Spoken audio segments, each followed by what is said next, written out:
Today we're going to take a little closer look at solving equations and sort of remind ourselves of what we do when there's variables involved in multiple places and what happens if those variables cancel out.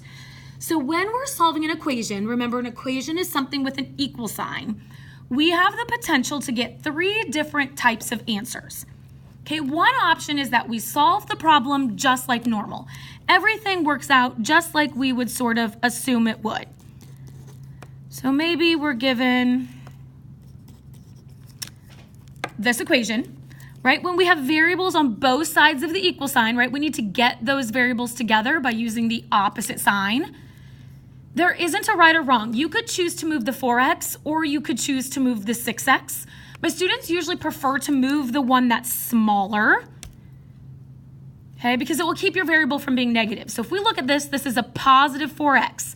So since these variables are on opposite sides of the equal sign, we want to use the opposite sign to get them together. So sort of opposite side, opposite sign.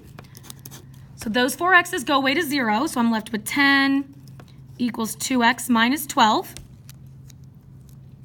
Okay, then I can just continue solving this like a regular equation. Oops, sorry, I'm going to divide that by 2. Gives me 11, and so I'll get an answer of x equals 11. Now, while x equals 11 is the solution, this type of problem, we would say, falls in the category where it has one solution. There is one possible answer, and the one answer that we get is 11. So this equation has one solution. Again, the one answer is 11, but it only has one answer, which falls in its own category. One of the other potential options that we could have is that we can get problems that have no solution.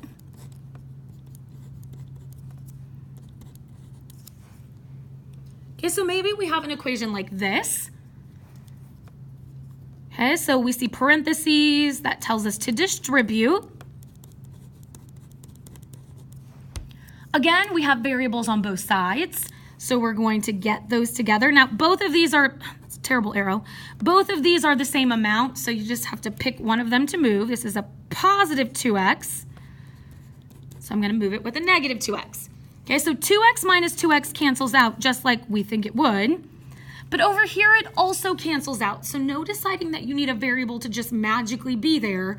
If they go away, then they go away. There's no variable left to write down. And we're just left with 12 equals negative 12. So we then have to decide if this is a true statement. Does 12 equal negative 12? And that's not true, right? Those are two different values. Even though they look similar, they're two different values. So this is a false statement, which means that this has no solution.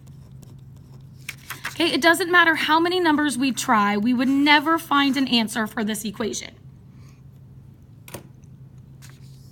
The third category that we can fall in is what happens if we get a true statement. What happens if the variable goes away and everything works out?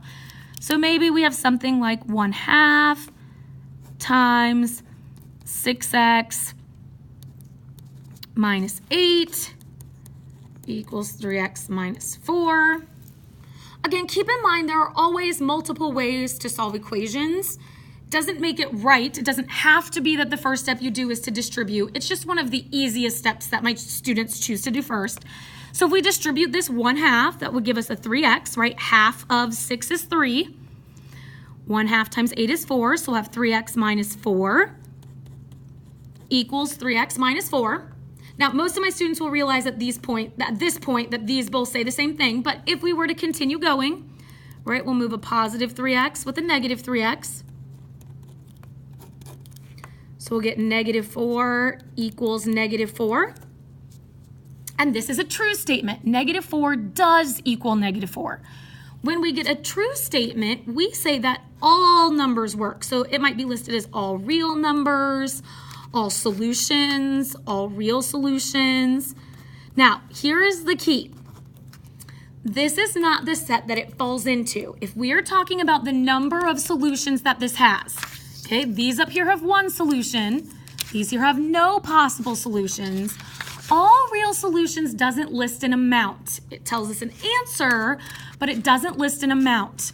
The number of all real numbers that they are is infinite. So if we want to know the number of possible answers, we would say it's infinite many solutions.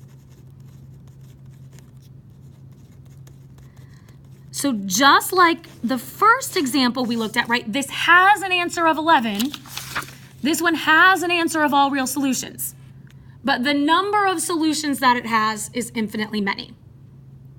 So go ahead and try a few on your own, and then we'll go over those answers in a few minutes.